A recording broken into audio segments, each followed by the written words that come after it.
আজকে আমি এইভাবে ভিডিও করছি কারণ হচ্ছে আমার লাইফে অনেক কিছু ঘটে গেছে। আমি 2-3 বার অ্যাক্সিডেন্ট হয়ে গেছি। কারণ হচ্ছে আমি যাকে ভালোবাসতাম তার অন্য জায়গায় বিয়ে দিয়েছে। আমার ওই মানে মনের কষ্টতে 2-3 বার অ্যাক্সিডেন্ট হয়ে গেছি।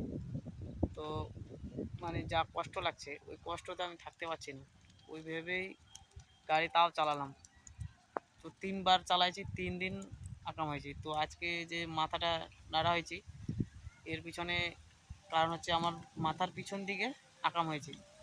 যাকে এত ভালোবাসলাম পরিবারের সবাই মেনে নিল, ওর পরিবার শুধু কি মেনে নিচ্ছে না, আমি একটু পাতলা আর আমি সেরকম কাজ করি না। কারণ বাপের একটাই ছেলে, আমার কাজ করতে দেয় না, সেরকম বাইরে টাইরে যেতে দেয় না। কী করবো? তার জন্য তার জন্য আমি বাড়িতেই কাজ টাজ করি। আর আমি একটা শুরু করছিলাম মোটো ব্লগ করার, ভিডিও টিডিও করছি, ওগুলো করছি। আমি বলছি কি এখন ও ওকে যেখানে আছে সেখানেই থাক। আমি পরে যখন আমার যেটা মানে আমি করছি এখন মোটো ব্লগ করছি, শুরু করেছি, যদি সাকসেসফুল হয় তখন ওকে নিয়ে আসবো। অন্য জায়গায় বিয়ে দিতে মানা করলাম, আর শুনলো না।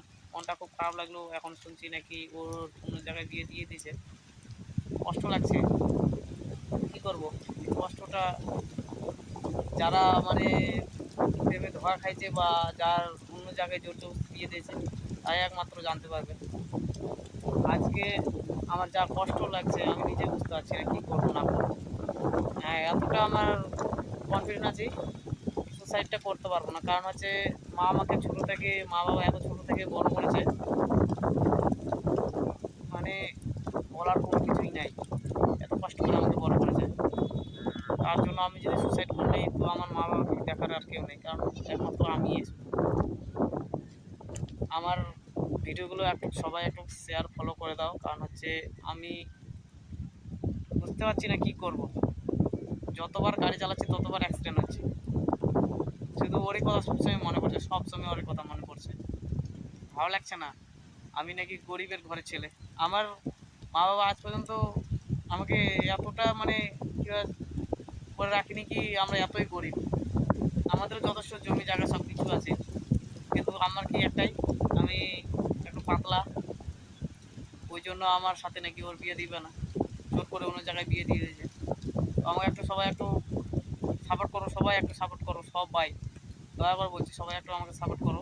আমার ভিডিওগুলো দেখো, আমাকেও একটু ইউটিউবে একটু কাজ আমি করছি, খুব এত কষ্ট করে কাজ করছি। আমাকেও একটু সবাই ফলো করো, সাবস্ক্রাইব করো সবাই একটু। আমিও দেখাতে চাই আমি পাতলা হলে কী হবে। আমারও তো একটা বুকে সাহস আছে না, আমি এই জিনিসটা করছি, এই জিনিসটা করতে পারবো। আমার মোটো ব্লগ করার আমার সবথেকে বড় ইচ্ছে। ওকে আমি 2 বছর টাইম দিয়েছিলাম, মোটো ব্লগ করবো নাহলে অন্য কিছু করবো, কিন্তু জোর জবরদস্তি তাও ওকে অন্য জায়গায় বিয়ে দিল। আমার সবথেকে বেশি কষ্ট লাগছে। যারা যারা এই ভিডিওগুলো দেখছো সবাই একটু আমার ভিডিওটাকে সাপোর্ট ফলো সবাই একটু করে দিও। মনটা না খুব খারাপ লাগছে আমার। আর বলবো না কিছু। আমি নতুন নতুন ভিডিও দেখাবো সবাইকে, নতুন নতুন জায়গায় যাবো। কী করবো? ওকে তো এখন ভুলাতে পারবো না, সারা জীবন ওকে ভুলাতে পারবো না। তাও নিজেকে একটু খারাপ লাগছে। সবাই আমার ভিডিওটা শেয়ার ফলো করে দিয়ে একটু সবাই, আমি এটাই চাই, এর থেকে আর কিছু চাইবো না।